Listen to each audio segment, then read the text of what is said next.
ആകാശവാണി. നമസ്കാരം. പ്രത്യേക വാർത്താ ബുള്ളറ്റിൻ വായിക്കുന്നത് ലക്ഷ്മി ശ്രീവിജയ.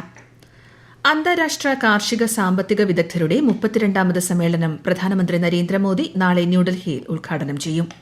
65 വർഷത്തിന് ശേഷമാണ് ഇന്ത്യയിൽ ICAEയുടെ സമ്മേളനം നടക്കുന്നത്. സുസ്ഥിര കാർഷിക ഭക്ഷ്യ സംവിധാനങ്ങളിലേക്കുള്ള പരിവർത്തനം എന്നതാണ് ഈ വർഷത്തെ പ്രമേയം.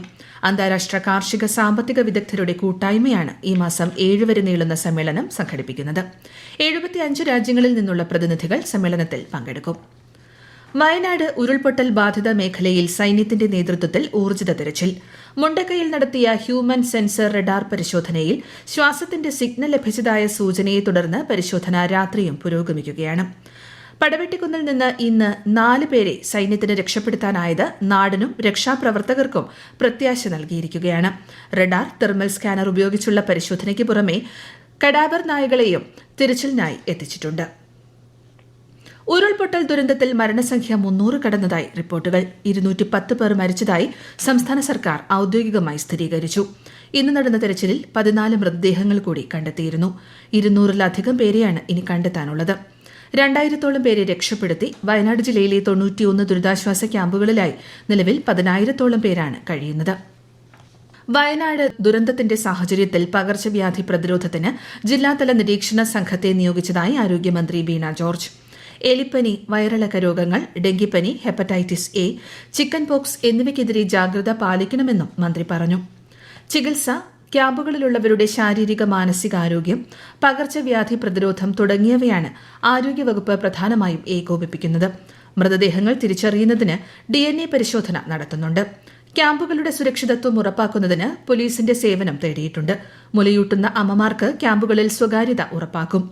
ആർത്തവ ശുചിത്വത്തിനും പ്രാധാന്യം നൽകണമെന്ന് മന്ത്രി നിർദ്ദേശിച്ചു. വയനാട്ടിൽ രക്ഷാദൌത്യം നടത്തുന്നവർക്കായി സന്നദ്ധ സംഘടനകളും വ്യക്തികളും കൊണ്ടുവരുന്ന ഭക്ഷണം ചൂരൽമല നീലിക്കാപ്പ് സെന്റ് മേരീസ് ചർച്ചിന് സമീപം സജ്ജീകരിച്ചിരിക്കുന്ന ഫുഡ് കളക്ഷൻ സെന്ററിൽ ഏൽപ്പിക്കണമെന്ന് ജില്ലാ കളക്ടർ അറിയിച്ചു. അപകട സാധ്യത നിലനിൽക്കുന്നതിനാൽ ദുരന്ത പ്രദേശം ഉൾപ്പെടുന്ന പ്രദേശങ്ങളിലേക്ക് നേരിട്ട് ഭക്ഷണം എത്തിക്കാൻ ആരും ശ്രമിക്കരുത്. രക്ഷാപ്രവർത്തനങ്ങൾ നടത്തുന്നവർക്കും സൈന്യത്തിനുമുള്ള ഭക്ഷണം മേപ്പാടിയിലെ പൊതുവായ കിച്ചണിലാണ് ക്രമീകരിക്കുന്നത്. പ്രത്യേകം നിയോഗിച്ചിട്ടുള്ള ഫയർ ആൻഡ് സേഫ്റ്റി ഉദ്യോഗസ്ഥർ മുഖാന്തരമാണ് ഭക്ഷണ സാധനങ്ങൾ നൽകുന്നതെന്നും കളക്ടർ അറിയിച്ചു. വയനാട്ടിലെ ദുരന്തബാധിതർക്കുള്ള സഹായമായി മുഖ്യമന്ത്രിയുടെ ദുരിതാശ്വാസ നിധിയിലേക്ക് കഴിയുന്നവരെല്ലാം സംഭാവന നൽകണമെന്ന് മുഖ്യമന്ത്രി പിണറായി വിജയൻ അഭ്യർത്ഥിച്ചു. വിവിധ സംഘടനകൾ, സ്ഥാപനങ്ങൾ, വ്യക്തികൾ എന്നിവർ ദുരിതാശ്വാസ നിധിയിലേക്ക് സംഭാവന നൽകുന്നത് തുടരുകയാണ്. വയനാട്ടിലെ ദുരിതബാധിതർക്ക് കോൺഗ്രസ് 100-ലധികം വീടുകൾ നിർമ്മിച്ചു നൽകുമെന്ന് ലോക്സഭാ പ്രതിപക്ഷ നേതാവ് രാഹുൽ ഗാന്ധി. കേരളം ഇതുവരെ കാണാത്ത ദുരന്തമാണ് ഉണ്ടായതെന്നും അടിയന്തര ഇടപെടലുകൾക്ക് കേന്ദ്ര, സംസ്ഥാന സർക്കാരുകളോട് ആവശ്യപ്പെടുമെന്നും അദ്ദേഹം വ്യക്തമാക്കി. ഉരുൾപൊട്ടലുണ്ടായ മുണ്ടക്കൈ, പുഞ്ചിരിവട്ടം പ്രദേശങ്ങൾ ശ്രീ രാഹുൽ ഗാന്ധി സന്ദർശിച്ചു. കോൺഗ്രസ് നേതാക്കളായ KC വേണുഗോപാൽ, പ്രിയങ്ക ഗാന്ധി എന്നിവരും ഒപ്പമുണ്ടായിരുന്നു. വയനാട്ടിലേക്ക് അവശ്യ സാധനങ്ങൾ എത്തിക്കുന്നതുമായി ബന്ധപ്പെട്ട കൂടുതൽ വിവരങ്ങൾക്ക് കൺട്രോൾ റൂം നമ്പറായ 1077 വിളിക്കേണ്ടതാണ്. ദുരന്ത നിവാരണ അതോറിറ്റി അറിയിക്കുന്നതിനനുസരിച്ച് മാത്രമേ സാധനങ്ങൾ എത്തിക്കേണ്ടതുള്ളൂ. ദുരിതത്തിലായ കുട്ടികൾക്ക് മാനസിക പിന്തുണയ്ക്കായി വനിതാ ശിശുവികസന വകുപ്പിന്റെ ടോൾ ഫ്രീ നമ്പറായ 1098 ബന്ധപ്പെടാം. ആരോഗ്യവകുപ്പിന്റെ ടെലി മനസ്സ് സേവനവും 14416 എന്ന നമ്പറിൽ 24 മണിക്കൂറും ലഭ്യമാണ്. കേരളത്തിൽ ശക്തമായ മഴ തുടരുമെന്ന് കേന്ദ്ര കാലാവസ്ഥാ വകുപ്പ്. മലപ്പുറം, കോഴിക്കോട്, വയനാട്, കണ്ണൂർ, കാസർഗോഡ് ജില്ലകളിൽ ഇന്നും നാളെയും മഞ്ഞ ജാഗ്രത നൽകിയിട്ടുണ്ട്. ഉരുൾപൊട്ടൽ സാധ്യതയുള്ള സ്ഥലങ്ങളിൽ നിന്ന് ജനങ്ങൾ മാറി താമസിക്കണമെന്നും നിർദ്ദേശമുണ്ട്. കർണാടക തീരത്ത് മത്സ്യബന്ധനത്തിന് വിലക്ക് ഏർപ്പെടുത്തി. കേരള, തമിഴ്നാട് തീരങ്ങളിൽ നാളെ രാത്രി വരെ ഉയർന്ന തിരമാലയ്ക്ക് സാധ്യതയുള്ളതിനാൽ തീരദേശവാസികൾ ജാഗ്രത പുലർത്തണം. നാളെ കർക്കിടകവാവ്.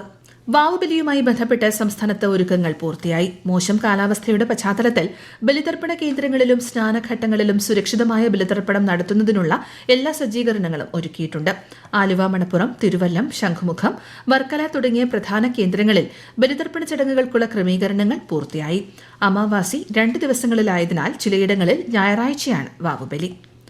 പാരീസ് ഒളിമ്പിക്സ് ഷൂട്ടിംഗിൽ വനിതകളുടെ 25 മീറ്റർ പിസ്റ്റൾ വിഭാഗത്തിൽ മനു ഭാക്കർ ഫൈനൽ യോഗ്യത നേടി. അമ്പെയ്ത്ത് മിക്സഡ് ഡബിൾസിൽ ഇന്ത്യയുടെ അങ്കിത ധീരജ് സഖ്യം സെമിയിൽ ദക്ഷിണ കൊറിയൻ സഖ്യത്തോട് പരാജയപ്പെട്ടു. പുരുഷ ഹോക്കിയിൽ ഇന്ത്യ ഓസ്ട്രേലിയയെ 3-2 പരാജയപ്പെടുത്തി. 1972 മ്യൂണിക്കിൽ നടന്ന ഒളിമ്പിക്സിലെ വിജയത്തിന് ശേഷം ഓസ്ട്രേലിയയ്ക്കെതിരെ ഇന്ത്യ നേടുന്ന ആദ്യ ജയമാണിത്. പ്രത്യേക വാർത്താ ബുള്ളറ്റിൻ കഴിഞ്ഞു. അടുത്ത വാർത്താ പ്രക്ഷേപണം നാളെ രാവിലെ 6:45.